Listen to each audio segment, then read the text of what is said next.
En toda sociedad en guerra existen reglas no escritas, normas que no siempre aparecen en leyes, pero que determinan quién vive y quién muere. En el mundo mapuche precolonial y colonial temprano, una de esas reglas fue el silencio, no como ausencia de palabras, sino como principio de supervivencia colectiva. Este documental no parte de mitos modernos ni de relatos virales. Parte de crónicas coloniales, estudios etnohistóricos, registros judiciales tempranos y trabajos antropológicos del siglo XX que analizaron prácticas sociales mapuche en contexto de conflicto. No todo está descrito con detalle, porque muchas de estas normas eran orales, pero los patrones son claros y consistentes en las fuentes. Los cronistas españoles repitieron una observación inquietante. Era extremadamente difícil obtener información confiable desde dentro de las comunidades mapuche. No hablaban bajo tortura, no delataban rutas, no entregaban nombres, y cuando lo hacían, las consecuencias no venían del invasor, sino desde su propio mundo. El silencio no era una virtud moral abstracta, era una estrategia. En un escenario de guerra prolongada, donde los ejércitos coloniales dependían de informantes, guías y delatores, no hablar significaba proteger al lof entero. Romper ese silencio equivalía a poner en riesgo a todos. Esto no es una suposición moderna. Las fuentes coloniales lo registran con frustración. Soldados y religiosos escribieron sobre interrogatorios inútiles, promesas incumplidas y negociaciones que no producían quiebres internos duraderos. El problema no era solo la valentía individual, sino la existencia de consecuencias internas claras para quien hablaba de más. Aquí es clave aclarar algo. No existía un código del silencio formalizado ni una ley escrita que dijera callar o morir. Eso es una simplificación moderna. Lo que sí existía era un entendimiento colectivo. Revelar información sensible durante el conflicto era una forma de traición, y la traición, en ese contexto, no era un asunto individual, era una amenaza existencial. Los estudios etnohistóricos muestran que, en sociedades sin prisiones ni burocracias estatales, el control social se sostenía de otra manera: prestigio, pertenencia y exclusión. El castigo más temido no era el dolor físico, sino la ruptura con la comunidad. Quedar sin palabra, sin respaldo, sin protección. Por eso el silencio se volvió una frontera invisible, no una frontera geográfica, sino social. Quien sabía y hablaba sin autorización rompía ese límite. Las crónicas no siempre describen el castigo con detalle. Muchas veces solo mencionan que el informante desapareció, fue apartado o castigado por los suyos. Pero la reiteración del fenómeno en distintas regiones y décadas confirma que no se trataba de casos aislados. Los españoles entendieron tarde que el problema no era capturar personas, sino romper una lógica comunitaria que castigaba la filtración de información con mayor dureza que cualquier amenaza externa. Aquí no estamos hablando de romanticismo ni de ferocidad gratuita. Estamos hablando de una sociedad en guerra, donde el silencio funcionaba como arma defensiva. Un arma invisible, pero extremadamente eficaz. Mientras el invasor hablaba, negociaba, prometía y escribía, el mundo mapuche callaba, observaba y resistía. Y en ese silencio, incómodo, frustrante, impenetrable, muchas estrategias coloniales murieron antes de nacer. Para comprender por qué el silencio podía ser mortal en la sociedad mapuche, primero hay que abandonar una idea moderna: la noción de que callar era una elección individual. En el contexto histórico del conflicto colonial, el silencio no pertenecía a la persona, sino al grupo. La información no era propiedad privada. Era un recurso colectivo, tan valioso como la tierra, el alimento o las armas. Las comunidades mapuche comprendieron muy temprano que el invasor dependía de la palabra ajena para avanzar. Las rutas, los pasos cordilleranos, los tiempos de reunión, la ubicación de los rehués, la identidad de los líderes, los movimientos de los guerreros, todo aquello que no podía verse desde fuera debía ser arrancado mediante informantes. Allí, el silencio se transformó en una barrera más eficaz que cualquier fortificación. Las fuentes coloniales registran repetidamente la frustración ante esta realidad. Los españoles esperaban reproducir en el sur las mismas estrategias que habían funcionado en otros territorios: dividir, comprar voluntades, usar el miedo para quebrar la cohesión interna. Sin embargo, se encontraron con una sociedad donde hablar sin autorización implicaba cruzar un límite peligroso. No todo silencio era igual. Los estudios etnohistóricos permiten distinguir entre información cotidiana y conocimiento estratégico. Hablar de la vida diaria, de intercambios o de asuntos no relacionados con el conflicto no implicaba necesariamente una sanción, pero revelar información sensible en tiempos de guerra era otra cosa. Allí el silencio se volvía obligatorio, no por imposición externa, sino por consenso interno. Este consenso no se sostenía en discursos heroicos, sino en la experiencia acumulada. Cada traición tenía consecuencias visibles. Cada delación facilitaba ataques, capturas o represalias. La comunidad aprendía, recordaba y ajustaba su comportamiento. Así, se construyó una cultura donde saber callar era tan importante como saber combatir. El silencio también cumplía una función defensiva frente a la tortura y el castigo colonial. Los españoles utilizaron métodos violentos para extraer información, pero una y otra vez se toparon con respuestas vagas, contradicciones deliberadas o mutismo absoluto. No se trataba únicamente de resistencia individual, sino de una preparación psicológica y social para asumir las consecuencias de no hablar. Aquí aparece un punto clave. El castigo interno no siempre era inmediato ni visible para el invasor. Muchas veces ocurría después, cuando el conflicto inmediato había pasado. El informante podía no ser castigado frente al enemigo, pero quedaba marcado. Su palabra perdía valor, su presencia se volvía incómoda, su lugar dentro del lof se debilitaba. En una sociedad donde la pertenencia era esencial para sobrevivir, ese proceso podía ser devastador. El silencio también operaba como una forma de protección mutua. No solo se callaba por miedo al castigo, sino por responsabilidad colectiva. Hablar podía significar la muerte de otros, la destrucción de un asentamiento o la profanación de espacios sagrados. En ese sentido, callar era un acto activo, una decisión consciente de resguardar al grupo incluso a costa del sufrimiento individual.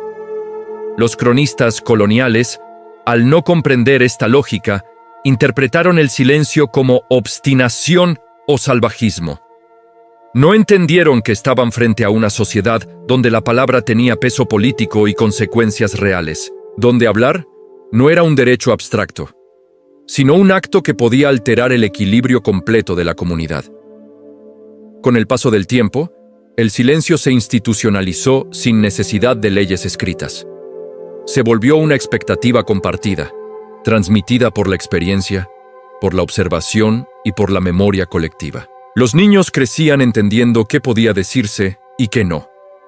Los adultos sabían cuándo hablar y cuándo guardar silencio absoluto. No hacía falta explicarlo en cada ocasión.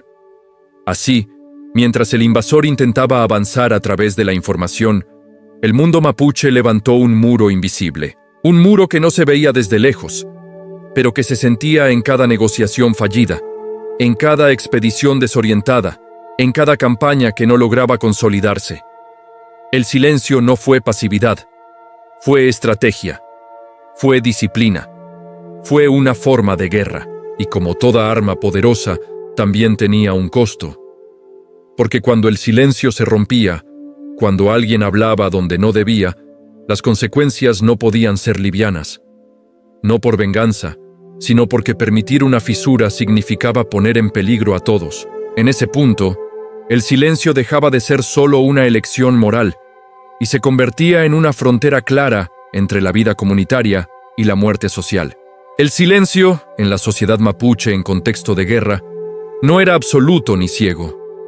No se castigaba automáticamente a quien hablaba, sino a quien dañaba conscientemente al colectivo. Esta distinción es clave y suele perderse en relatos simplificados. No toda palabra era traición, pero toda traición comenzaba con una palabra indebida. Cuando el silencio se rompía, la comunidad no reaccionaba de forma impulsiva. las fuentes etnohistóricas y los registros coloniales coinciden en un punto incómodo para el observador europeo. Las decisiones no se tomaban en medio de la ira, sino tras evaluación. Se analizaba qué información se entregó, en qué contexto, con qué consecuencias reales y si existía intención de colaborar con el enemigo. Esto es importante porque desmonta una idea muy extendida, la de castigos arbitrarios o rituales de violencia sin control. En realidad, el castigo interno operaba como un mecanismo de contención, no de desahogo. No se buscaba castigar por castigar, sino impedir que el daño se repitiera. En tiempos de guerra, revelar rutas, refugios, nombres de líderes o tiempos de desplazamiento podía significar la destrucción de un lof completo.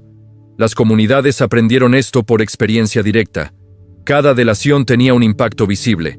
No era una teoría abstracta, era un hecho comprobado. Por eso, cuando alguien hablaba donde no debía, el problema no era solo la persona, sino el precedente. Permitir que una traición quedara sin consecuencias era abrir la puerta a la siguiente. Las sanciones variaban según la gravedad. En algunos casos, la consecuencia era el aislamiento progresivo. La persona dejaba de participar en decisiones, perdía influencia, su palabra ya no tenía valor. Este castigo, aunque silencioso, era profundo. En una sociedad basada en relaciones, quedar al margen significaba quedar expuesto.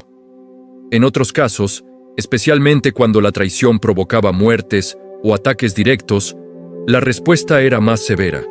Las crónicas coloniales mencionan ejecuciones rápidas, sin ceremonia ni espectáculo.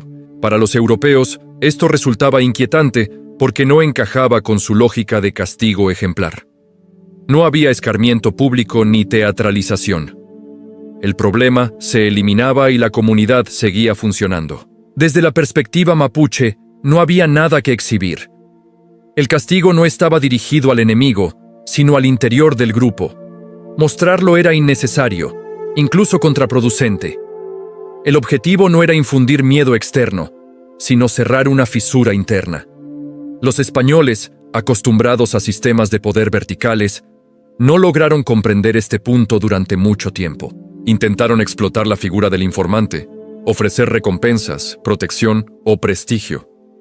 Pero una y otra vez fracasaron porque subestimaron el peso del castigo interno. Colaborar con el invasor podía otorgar beneficios inmediatos, pero implicaba la pérdida total del lugar en el mundo propio. Aquí el silencio adquiría su dimensión más dura. No hablar no solo protegía a otros, sino que protegía la propia existencia social. Hablar mal significaba quedar solo, incluso si se sobrevivía físicamente. Y en un territorio en guerra, la soledad era una sentencia. Los registros coloniales muestran un patrón revelador. Los informantes confiables eran extremadamente escasos y, cuando existían, solían provenir de situaciones límite, de quiebres previos o de individuos ya desvinculados de sus comunidades. No eran el producto de una estrategia eficaz, sino de excepciones. Este fenómeno tuvo un impacto directo en la duración del conflicto. La imposibilidad de obtener información constante y fiable obligó al invasor a operar casi a ciegas. Las campañas se volvieron costosas, lentas y vulnerables. Cada avance debía pagarse con sangre y recursos. Cada error se amplificaba. El silencio, entonces, no fue solo una norma cultural. Fue una herramienta de guerra prolongada. Una herramienta que no necesitaba ser enseñada formalmente, porque se transmitía por experiencia, por memoria y por las consecuencias visibles de su quiebre.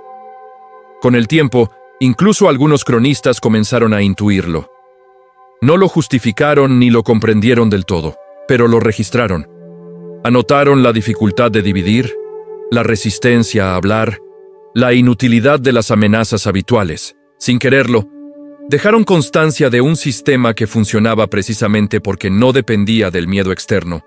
Así, el silencio se convirtió en una frontera más sólida que muchas murallas. No podía atacarse con armas, no podía quemarse, no podía comprarse fácilmente. Y cuando se rompía, el propio mundo mapuche se encargaba de repararla, aún a un costo alto. Ese costo es el que suele omitirse en los relatos románticos. porque el silencio también exigía sacrificios. Exigía soportar dolor, presión y pérdida. No era un ideal abstracto, sino una carga pesada, asumida porque la alternativa era la destrucción colectiva. Y es en ese punto donde el silencio deja de ser solo una ausencia de palabras y se revela como lo que realmente fue: una forma extrema de responsabilidad histórica. Juzgar el silencio mapuche desde parámetros modernos es uno de los errores más frecuentes y más injustos. La tentación de leer estas prácticas como crueldad, fanatismo o violencia sin sentido proviene, en gran medida, de una mirada heredada de las crónicas coloniales, escritas por quienes nunca lograron comprender del todo el mundo que intentaban someter. El silencio que podía costar la vida no nació del odio ni del salvajismo, sino de una realidad concreta. Una guerra prolongada, desigual y sostenida durante generaciones. En ese escenario, la supervivencia no dependía solo de la fuerza militar, sino de la cohesión interna. Y la cohesión interna se protegía con normas claras, incluso cuando eran duras. Las sociedades que enfrentan amenazas existenciales desarrollan mecanismos extremos, no porque lo deseen, sino porque no hacerlo implica desaparecer. En el caso mapuche, el silencio fue uno de esos mecanismos. No fue una imposición ciega ni un ritual sanguinario, sino una respuesta racional a un enemigo que basaba gran parte de su avance en la información, la división y la delación. Es importante subrayar algo con absoluta claridad. No existen registros que indiquen un sistema formal de castigos rituales, como a veces se difunde en versiones sensacionalistas. Lo que sí existe es evidencia consistente de sanciones comunitarias severas frente a la traición en contexto de guerra. La diferencia es fundamental. Una cosa es el mito moderno amplificado. Otra muy distinta es la práctica histórica documentada. El silencio no era permanente ni universal. En tiempos de paz relativa, el intercambio, la palabra y la negociación existían. Pero cuando el conflicto escalaba, cuando la amenaza era inmediata, el silencio se volvía una línea de defensa.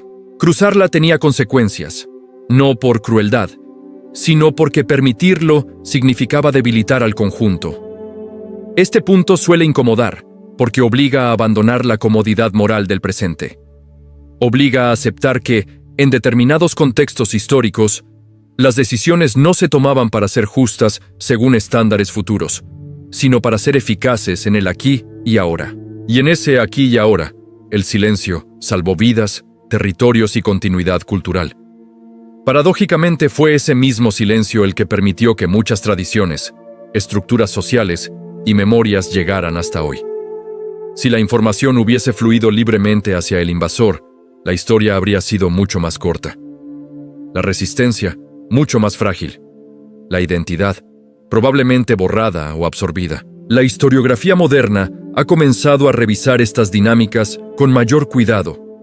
Ya no se trata de repetir la voz del cronista colonial, ni de idealizar sin matices, sino de entender los mecanismos reales de supervivencia. En ese análisis, el silencio aparece una y otra vez como un elemento central. Incómodo, pero imposible de ignorar. Hablar hoy de este tema no es justificar la violencia ni glorificar el castigo. Es comprender que la historia no es un relato limpio ni moralmente cómodo. Es un registro de decisiones extremas tomadas en circunstancias extremas. Y negarlo, suavizarlo o convertirlo en caricatura es otra forma de borrar la complejidad del pasado. El silencio mapuche no fue miedo, no fue ignorancia, no fue sumisión. Fue una estrategia consciente frente a un mundo que buscaba penetrar, dividir y dominar a través de la palabra ajena.